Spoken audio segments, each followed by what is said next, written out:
നമ്മൾ തോട്ടം നനക്കാനൊക്കെ ഉപയോഗിക്കുന്ന സ്പ്രിംഗ്ലറുകളാണ്.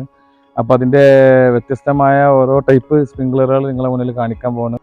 ഇത് സ്പ്രിംഗ്ലർ PS50 എന്ന് പറഞ്ഞ 40 എന്ന് പറഞ്ഞ സ്പ്രിംഗ്ലറാണ്. ഏകദേശം 40 അടിയോളം ലെങ്ത് പോകുന്ന ടൈപ്പ്. പിന്നെ PS30 ആണ്. PS30 സ്പ്രിംഗ്ലറാണ്. പോപ്പപ്പ് എന്ന് പറഞ്ഞ സാധനമാണ്. ഞാൻ കാണിച്ചു തരാം. വീഡിയോ കണ്ടു കഴിഞ്ഞാൽ എനിക്ക് ശരിക്കും മനസ്സിലാവും പോപ്പപ്പ്. ഇത് നമ്മളെ PS50 എന്ന് പറഞ്ഞ പിന്നെ സ്പ്രിംഗ്ലറാണ്. ഏകദേശം 50 അടിയോളമാണ് ഇതിൻ്റെ ലെങ്ത് വരുന്നത്, രണ്ട് ഭാഗത്തും പാടി. അപ്പോൾ ഇതിങ്ങനെ റൊട്ടേറ്റ് ചെയ്യണം. ഇതിങ്ങനെ അടിച്ച് ഇതിങ്ങനെ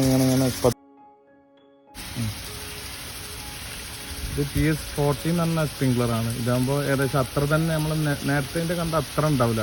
ശരി.